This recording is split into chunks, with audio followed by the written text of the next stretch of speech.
Malam hari ini kita membuka sebuah kajian yang mungkin saat ini masih sangat jarang terjadi di Indonesia ya.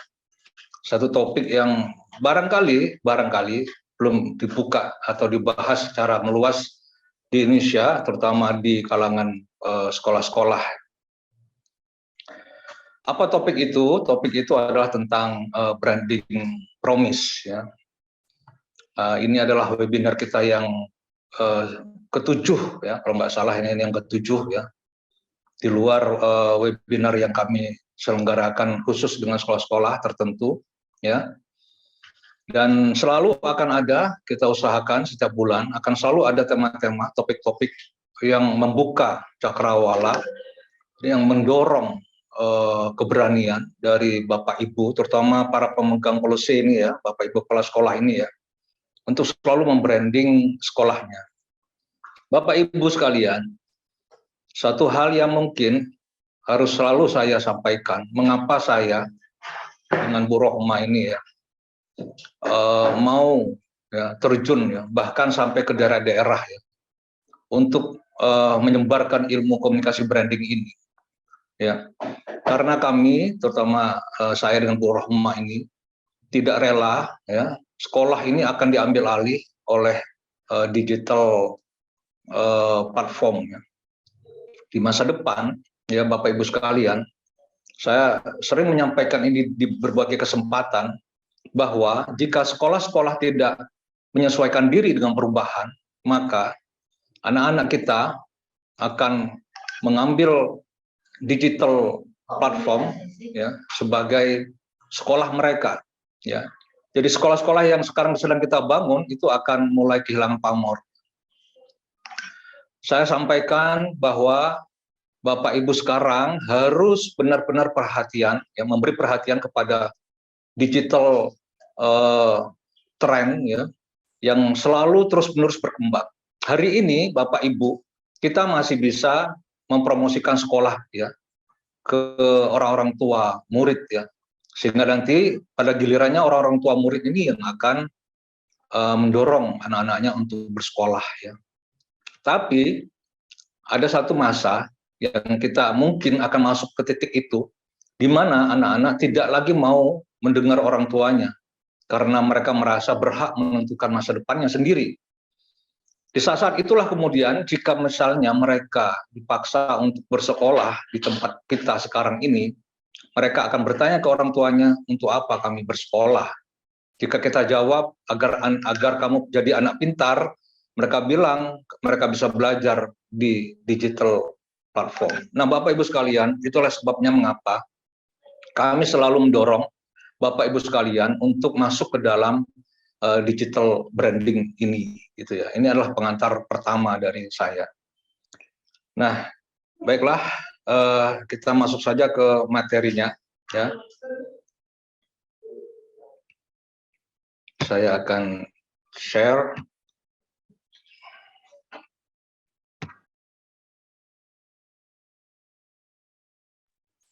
Ya. Ya? Sebentar. Oh, belum, sebentar. Oh, Mbak Eska? Iya, Bu.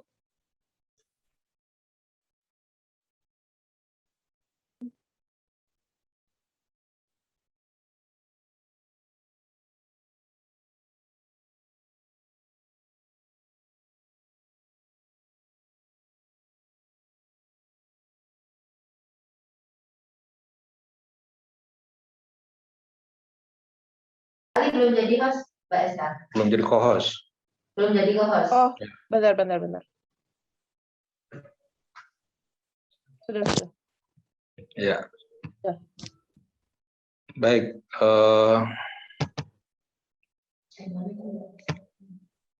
Kita mulai dari ini ya. Saya kira bisa dicek semua ya. Baik, Bapak Ibu sekalian, jika Bapak Ibu cek ya di apa namanya di blog-blog ya yang ada di Google ya. Di situ ada gambaran tentang langkah-langkah untuk membangun branding sekolah ya. Ada logo, ada nama sekolah yang unik ya. Ini beberapa hal seperti ini sudah kita bahas di apa namanya beberapa webinar kita yang sebelumnya ya. Tentukan tujuan utama yang ingin dicapai ya, visi misi ya, bangun personal branding dan seterusnya. Nah, Bapak Ibu sekalian lihat ya bahwa di sini itu belum ada brand promise gitu ya. Nah, ini menunjukkan bahwa belum banyak yang paham bahwa brand promise itu sangat penting di dalam membangun apa namanya strategi komunikasi branding kita ya. Nah, Bapak Ibu sekalian, apa sih brand promise itu gitu ya? Brand promise itu adalah apa yang menjadi komitmen dari sekolah kita ya, apa yang menjadi komitmen dari sebuah lembaga kepada orang-orang yang berinteraksi ya dengan lembaga itu ya. Dalam bentuk yang lebih konkret, dia adalah sebuah statement ya, statement yang menjelaskan kepada para customer ya, kalau di dalam dunia bisnis itu ya. Kalau di dalam dunia sekolah, brand promise ini memberikan apa namanya statement kepada seluruh mereka yang berinteraksi dengan sekolah kita ya, yang akan memberikan gambaran kepada mereka apa yang bisa mereka harapkan dari sekolah kita gitu ya. Terutama misalnya karena kita ini akan membuat strategi penerimaan siswa baru, maka tentu saja kita akan memberikan statement-statement ini kepada mereka yang memerlukan ini ya. Oke, itu pengantar sederhananya ya. Nah, Bapak Ibu sekalian, jadi mengapa brand promise ini penting? Brand promise itu penting karena brand promise itu akan membuat mereka yang akan memilih ya, akan memilih sekolah kita itu feel comfortable, menjadi lebih nyaman gitu ya. Ini penting sekali ya untuk kita berikan ya. Jangan lupa bahwa brand promise ini adalah hal yang ditunggu-tunggu oleh semua orang tua murid, oleh semua anak-anak didik kita gitu ya. Nah, sebelum kita membahas lebih dalam tentang brand promise itu, sebelum kita membahas lebih dalam, maka ini ada hal yang ingin saya sampaikan terlebih dahulu ya. Ini ada ungkapan begini, people ask me why it's so hard to trust people, and I ask them why is it so hard to keep promise. Jadi jika ada orang bertanya ya kepada kita, mengapa sih kok sulit sekali percaya dengan orang lain, maka kita bisa bertanya kembali kepada orang itu betapa sulitnya untuk menjaga janji. Jadi antara trust dengan promise ini dua hal yang saling terkait Bapak Ibu sekalian. So karena ini saling terkait, maka don't make empty promises. Ini fondasi dasarnya ya. Karena ini terkait dengan trust, maka jangan sekali-sekali memberi empty promises, janji kosong. Ini ya. Oke. Nah, beberapa hal yang terjadi jika sekolah kita itu atau satu lembaga ya atau satu usaha misalnya itu tidak menepati janjinya, ya tentu saja customernya akan kecewa ya. Kemudian mereka mungkin akan disconnected ya dari perusahaan kita ya kalau ini sebuah bisnis gitu ya. Juga mereka akan menjadi tidak percaya dengan sekolah kita, dengan brand kita, ya. Bahkan mungkin mereka akan disrespected, menjadi tidak hormat, ya. Saya punya pengalaman misalnya mendengar beberapa orang, ya, ketika melewati satu rumah sakit, satu sekolah, satu lembaga gitu, itu orang-orang umum itu memberi komentar yang kurang baik, ya, tentang sekolah itu, tentang rumah sakit itu dan seterusnya. Jadi kalau misalnya lembaga ini tidak bisa menjaga promisnya, maka customer akan menjadi disrespected, tidak hormat, tidak lagi menghormati kita. Dan yang paling penting di dalam ilmu branding, akhirnya akan kehilangan loyalty. Nah, ini bagi mereka yang belajar branding, tahu benar bahwa brand loyalty itu adalah tujuan yang sangat diutamakan gitu ya, untuk dicapai ya, brand loyalty ya. Nanti kapan-kapan kita akan membuat webinar khusus tentang brand loyalty. Nah, saya akan cerita sedikit tentang brand dismantling ya. Jadi ketika misalnya trust itu hancur, maka yang terjadi adalah brand dismantling. Jadi rusaklah nama brand kita ya. Jadi brand dismantling ini terjadi ketika sekolah kita misalnya itu tidak menepati janjinya, menjanjikan kepada anak murid sesuatu ya, atau kepada orang tuanya sesuatu, misalnya bahwa sekolah kami ini tidak akan ada lagi pungutan misalnya ya, tiba-tiba tengah jalan ada pungutan ya. Atau apalah, misalnya sekolah kami ini lengkap wifi-nya, ternyata masih juga anak-anak kesulitan untuk mengakses wifi. Jadi ada banyak janji-janji kita misalnya lalu tidak kita buktikan di lapangan sehingga tidak menjadi brand experience gitu, maka yang terjadi adalah brand dismantling. Ini ya. Jadi apa yang terjadi, mereka akan bisa jadi mulai tidak nyaman ya dengan sekolah kita ya, anak-anak didik kita, orang tua murid menjadi mulai tidak nyaman dengan sekolah kita. Dan jika itu dibiarkan, bisa jadi mereka akan berpikir untuk melihat sekolah lain ya, mulai mencari-cari kemungkinan untuk di tempat yang lain yang lebih nyaman ya. Jadi jangan sekali-sekali menganggap brand promise ini terhenti di awal ya. Karena brand promise ini terikat dengan trust, maka jangan pernah lupa bahwa brand promise ini adalah komitmen ya. Oke. Jadi tidak sekedar interesting ya, tidak sekedar interest, tidak sekedar kita itu tertarik untuk membuat sesuatu ya. Bukan sekedar karena kita ingin tertarik misalnya membuat ini, membuat itu, bukan. Tetapi kita memang berkomitmen. Bedanya orang yang tertarik dengan komitmen, kalau orang tertarik itu dia tidak punya kewajiban moral untuk mewujudkan janjinya ya, tapi kalau dia punya komitmen maka dia akan selalu berusaha agar apa yang dijanjikan itu benar-benar diterima oleh orang yang dijanjikan. Nah, Bapak Ibu sekalian, ada brand promise itu yang diartikulasikan ya, dinyatakan ya, di dalam berbagai bentuk. Nanti akan saya ceritakan sedikit tentang articulated brand promise ini. Tetapi jangan lupa bahwa banyak sekali hal-hal yang bisa kita berikan tidak dalam bentuk articulated, tetapi dalam bentuk assumed brand promise. Jadi pesan-pesan yang ditangkap oleh customer ya, oleh orang tua murid, oleh anak-anak murid, oleh siapapun yang membutuhkan sekolah kita ya. Jadi jangan lupa bahwa brand promise ini ada yang bersifat assumed brand promise ya. Orang merasa bahwa memang nanti dia akan memperoleh sesuatu dari sekolah kita. Nah, di sini pentingnya brand promise itu adalah bahwa kita harus melihat apa yang mungkin tidak diberikan oleh sekolah lain, misalnya seperti itu, tetapi kita bisa berikan, misalnya seperti itu ya. Lalu apa yang memang diharapkan oleh anak-anak atau calon-calon orang tua murid ya, apa yang mereka memang inginkan gitu, kita harus tahu apa yang mereka inginkan dan kita janjikan bahwa apa yang mereka inginkan itu akan kita berikan.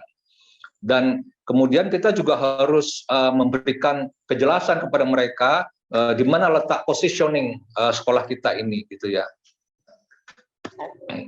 Maka 3 hal yang penting Bapak Ibu sekalian. Yang pertama bahwa brand promise itu terkait dengan apa saja benefit yang akan kita berikan kepada para pengguna sekolah kita ini ya. Jadi sering saya ingatkan sebenarnya bahwa brosur-brosur yang tidak mencantumkan benefit itu berarti tidak punya kesadaran pentingnya brand promise ya. Jadi berikanlah keterangan tentang benefit di dalam brosur Anda, dalam website Anda. Berikanlah ketegasan ya bahwa nanti kalau misalnya masuk ke dalam sekolah kami Anda akan begini, akan begini. Yang kedua, Bapak Ibu sekalian, brand promise itu terkait dengan value ya. Value itu misalnya bahwa kita ini misalnya selalu menegakkan nilai-nilai yang misal ya cinta NKRI misalnya, cinta agama misalnya ya, akan mencetak pribadi yang akhlakul karimah misalnya. Itu brand promise kita gitu ya. Dan ingat bahwa sekali kita mencantumkan ini sebagai value, maka itu harus diberi buktinya, harus ada experience-nya. Ini pernah saya sampaikan di Kendal kemarin ya, di workshop 19 kepala sekolah swasta di Kendal ya. Saya jelaskan bahwa apapun yang kita janjikan di awal harus kita berikan buktinya ya. Harus ada pengalaman yang dirasakan oleh anak-anak didik kita ya. Jadi ini terkait yang ketiga, experience ya. Experience itulah yang menentukan bahwa brand promise kita ini benar-benar wujud dari sebuah komitmen kita memberikan hal yang terbaik ya. Jadi orang tua merasa benar-benar nyaman dengan sekolah kita. Kepala sekolah yang tidak punya keberanian untuk membuat brand promise itu kepala sekolah yang tidak punya visi ya. Sekolahnya mau memberi apa kepada masyarakat. Jadi tolonglah ya Bapak Ibu sekalian ya, entah itu kepala sekolah, entah itu Wakahumas ya, siapapun yang mencintai lembaga sekolah ini jangan pernah melupakan pentingnya membuat atau menegaskan brand promise ini. Ini sederhananya brand promise itu adalah secara internal dibangun dari visi yang sudah kita punyai, visi misi sekolah itu. Ya bagaimana caranya visi misi sekolah itu dikemas menjadi brand promise ya. Ini nanti mungkin ada dialog. Saya harapkan nanti Bapak Ibu sekalian bisa cerita tentang visi misi ini ya. Nah, Bapak Ibu sekalian, jadi tadi saya sampaikan bahwa di mana letaknya brand promise sekolah kita. Jadi brand promise itu ya adalah kandungan dari brand promise itu adalah what you can offer, apa yang bisa kita tawarkan kepada anak-anak didik kita, kepada guru-guru yang kepada orang tua murid ya. Itu yang kita berikan ya. Lalu what the market doesn't provide ya, apa yang tidak bisa diperoleh di sekolah-sekolah lain atau di tempat-tempat lain ya, tapi kita bisa berikan ya. Dan what people need, apa yang dibutuhkan. Ini ya sederhananya ini brand promise itu begini ya. Kalau dipertegas ini bentuknya menjadi sweet spot ya. Jadi sama dengan yang tadi. Jadi what your audience wants, what your competitors don't promise. Jadi sebenarnya kita harus bisa melihat peluang-peluang apa yang tidak diberikan oleh sekolah-sekolah lain ya, tapi bisa kita berikan ya. Ini adalah nilai keunggulan dari sekolah kita ya. Dan jangan lupa what benefits you deliver. Nah, ini step-stepnya nanti bisa diisi ya. Pertama tegaskan apa values-nya, ada USP-nya. USP ini terkait dengan kekhasan yang atau keunggulan sekolah kita yang menjadi kekuatan sekolah kita ya. Lalu tentukan bagaimana caranya ya. Lalu kemudian ada yang raise hand, silakan. Ada apa itu? Ada yang raise hand? Oke, lalu yang tiga, track the performance of brand promise after finding the ways. Lalu berikanlah bukti dari janji kita tadi ya. Ini contoh bagaimana membuat brand promise ya di sebuah perusahaan ini ya. Oke. Juga bagaimana sebuah sekolah ya di luar negeri itu menyusun brand promise ya. Ini contoh seperti itu ya. Dia berangkat dari learning environment, lingkungan belajar yang akan dia tawarkan itu bagaimana gitu ya. Lalu apa saja yang dia punyai ya, fakultinya, lalu hasil yang akan dia tawarkan ya. Nah, ini Bapak Ibu sekalian, jangan lupa beberapa hal seperti ini, bahwa trust itu membutuhkan waktu yang cukup lama ya, tetapi membutuhkan waktu yang cukup lama untuk dibangun, tetapi membutuhkan waktu yang cukup cepat untuk runtuh. Jadi jangan lupa, jangan bermain-main dengan promise. Jika kita memang punya promise, jangan sekedar terhenti di statement, tetapi harus menjadi komitmen ya. Oke ya, ini saya lewati dulu. Dan jangan lupa bahwa promis itu harus disadari oleh seluruh internal environment kita. Jadi guru-guru harus tahu bahwa sekolah ini sudah menjanjikan apa. Jadi kalau misalnya sekolah ini menjanjikan nanti anak bapak ibu itu kalau masuk sekolah kami nanti akan dapat mengaji misalnya, menghafal Quran misalnya. Lalu guru tahfiznya tidak punya semangat misalnya, ya ini berarti gurunya tidak paham promis dari sekolahnya. Ya, apapun yang sudah sekolah sudah tetapkan menjadi promis, itu seluruh guru-guru harus paham, ya. Oke. Nah, di sini sama dengan yang tadi, jadi tidak boleh lupa bahwa promis ini terkait dengan bagaimana performance kita dan menentukan positioning kita, ya, 3 hal ini, ya. Nah, Bapak Ibu, sekarang kita masuk ke hal yang sifatnya lebih teknis lagi. Bagaimana caranya membuat brand promise yang clear? Yang pertama, tentukan who you help, tentukan siapa yang akan kita. Jadi ibaratnya begini, ibaratnya orang tua murid, anak-anak murid itu membutuhkan sesuatu dari kita, dari sekolah kita. Jadi define who you help, define how you help, dan define what you have to do. Nah ini ya. Nah Bapak Ibu sekalian, kepada siapa kita akan memberikan brand promise ini? Yang pertama itu kepada candidate parents, ya, calon-calon orang tua, ya. Jangan lupa bahwa candidate parents itu paling tidak itu ada 2, ya. Yang pertama itu public influencer, ya. Barusan saya dapat cerita tentang di Bangka, ya. Ini tadi sore saya dapat telepon dari Bangka, salah seorang guru SD. Itu cerita mereka akan bikin proposal untuk mendapatkan bantuan alat-alat musik drum band. Terus saya tanya, itu mau dikirim kemana proposalnya? Terus sang guru itu cerita ke saya bahwa ketua komite sekolahnya itu mantan Kapolres. Nah Bapak Ibu sekalian, penting untuk Bapak Ibu ini mulai berani melacak orang-orang tua yang punya pengaruh-pengaruh sosial seperti itu, ya. Jadi untuk kepada mereka ini promisnya harus khusus, ya. Harus ada pendekatan-pendekatan kepada public influencer, orang-orang tua yang memang jika perlu kepada bupati, ya, ketua DPRD, ya.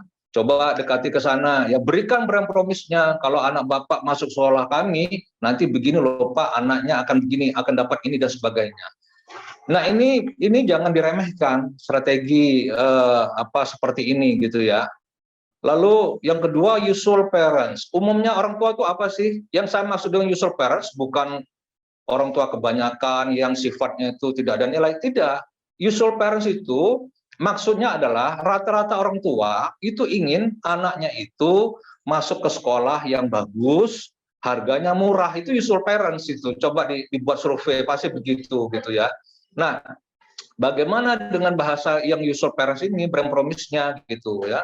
Ini dibuat ditentukan ya. Jadi harus ada petanya. Yang kedua, candidate students ya. Candidate students itu atau kita harus tahu ya jaring yang kita sebarkan ini kepada calon-calon anak-anak didik yang bagaimana. Yang pertama adalah yang punya record best achievement, punya record prestasi ya. Jadi kepada mereka ini brand promise-nya harus bisa membuat mereka tertarik masuk sekolah kita ya.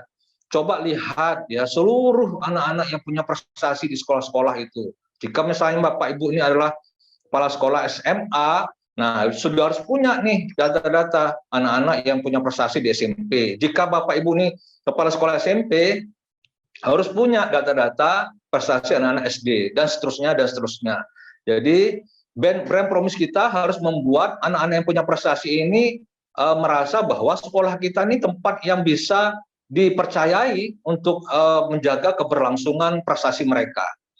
Lalu yang kedua, special character candidate student, itu apa maksud saya menyebut dengan ini?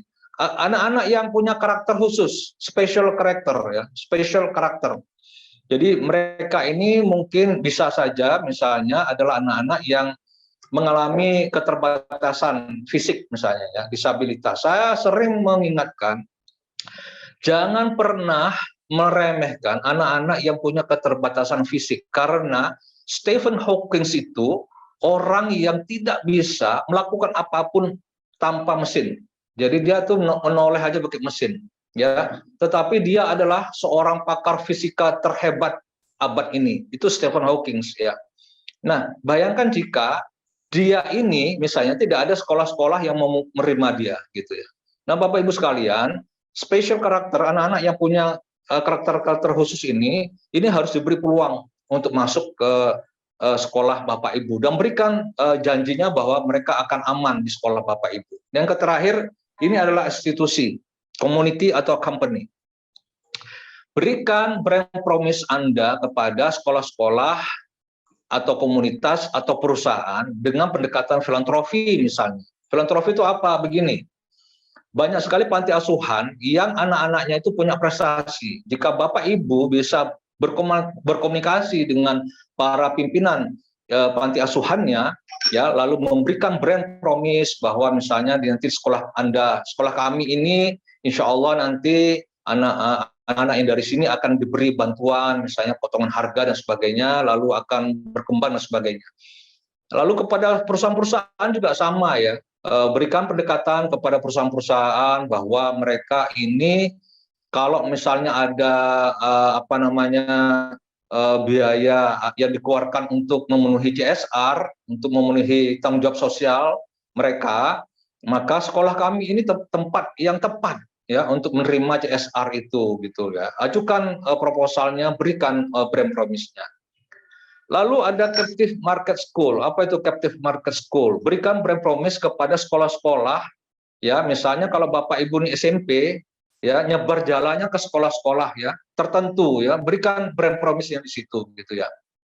Oke, ini bagaimana kita mendefine who you help. Lalu bagaimana mendefine how you help? Bagaimana mendefine how-nya? Ya, ini hanya contoh saja. Misalnya begini, bahwa misalnya Anda bisa jelaskan pada mereka bahwa mereka akan memperoleh kemudahan dalam memproses pendaftaran, admission accessibility. Mudah sekali loh sekolah, daftar tempat kami mudah sekali, online sistemnya mudah sekali, atau kami punya sistem kalau offline itu quick service, misalnya seperti itu. Ini brand promise bisa membantu para orang tua ya. Ya, one day service. Lalu affordable price. Affordable price itu misalnya menjelaskan pada mereka bahwa biaya di tempat kami sangat terjangkau ya. Jadi misalnya ada price discount, ada paying in installment, ada angsuran dan sebagainya. Lalu ada fasilitas ya. Ini juga bisa menjadi brand promise kita ya.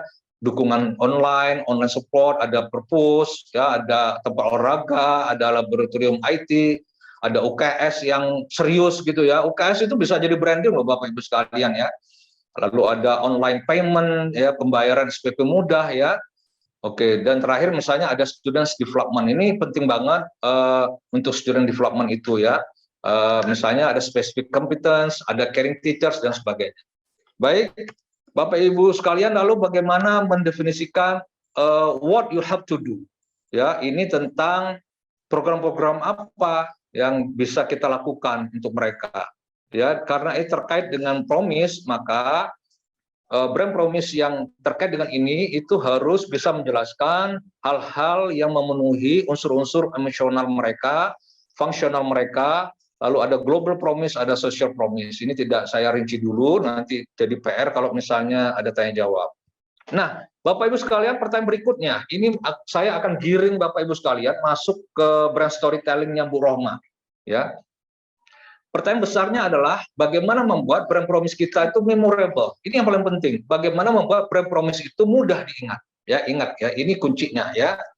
Jadi ada tagline, ya, tagline. Ini saya jelaskan secara singkat. Ada tagline, ada slogan dan tagline. Bedanya slogan itu apa, tagline itu apa? Ya, slogan itu dapat berubah-ubah. Ya, sekolah Anda punya slogan boleh deh, tapi tagline-nya itu lebih bersifat permanen. Ya, nah, ini saya mau cerita sedikit nih tentang ini contoh ya. Tagline itu more permanen, slogan itu bersifat kampanye ya, bisa slogan itu bisa berubah-ubah ya. Contohnya Disneyland itu tagline-nya the happiest place on earth ya, tempat yang paling bahagia di muka bumi. Ya, itu tagline-nya dari Disneyland. Slogan mereka adalah where dreams comes true, di mana mimpi menjadi kenyataan ya. Where the magic began, di mana keajaiban dimulai. Ini contoh tagline dan slogan. Nah, ini bisa dijadikan bahasa brand promise gitu ya. Tapi begini Bapak Ibu sekalian, ini maaf ya jika ada sekolah yang hadir di sini ya, saya sebutkan tagline-nya tapi tidak saya sebutkan sekolahnya. Ada contoh seperti ini. Tagline-nya adalah sederhana apa ya? Tagline-nya sederhana mendunia. Ya, ini maaf ini tidak saya sebutkan sekolahnya. Misalnya seperti itu. Nah, saya waktu itu sampaikan kepada teman-teman di sana bahwa kata sederhana itu berbeda dengan atau mempunyai spirit yang tidak sama dengan mendunia. Karena kata mendunia berarti membutuhkan usaha yang tidak sederhana, gitu ya. Nah, jadi harus bisa membuat slogan dan tagline yang pas ya. Oke. Nah, ini singkatnya tagline itu seperti ini ya, memang dia itu singkat tetapi punya power. Ingat, mudah diingat ya. Ini slogannya ya, ini contoh-contohnya ya. Jadi tergambar menjadi brand promise. Think Apple itu think different, berpikirnya berbeda. Kalau Disneyland where dream comes true. Oke, bagaimana sekolah Bapak Ibu sekalian? Apa slogannya? Apa tagline-nya? Oke ya. Ini contoh yang paling mudah ini. Sekolahku hijau, sekolahku sehat. Ya, ini slogannya ya. Oke, ini ada tipe-tipe slogan. Nah, ini tentang clickbait ya. Bapak Ibu sekalian, brand promise kalau Anda bikin dalam bentuk video di YouTube, di Instagram misalnya, jangan lupa untuk membuat dengan metode clickbait. Apa itu clickbait? Clickbait itu pancingan agar orang cepat memberikan jempol mau membuka video Anda, konten Anda ya. Ini definisinya. Lalu ada copywriter dan content writer ya. Content writer itu khusus untuk menggarap website ya, bagaimana menceritakan banyak hal ya dari sekolah Anda. Tapi kalau copywriter khusus dia terprogram untuk membahas brand Anda ya. Oke ya. Nah, jadi ini bedanya content writer dengan copywriter ya. Jadi walaupun sekolah Bapak Ibu mungkin tidak punya kedua ini, tetapi saya berharap agar guru-guru dilatih ya. Guru-guru dilatih untuk menjadi content writer dan menjadi copywriter. Oke, Bapak Ibu sekalian, bagaimana membuat kekuatan brand storytelling menjadi brand promise Anda? Nah, dengarkan penjelasan dari Bunda Rohmatul Nazilah. Sekian dari saya, terima kasih. Assalamualaikum warahmatullahi wabarakatuh.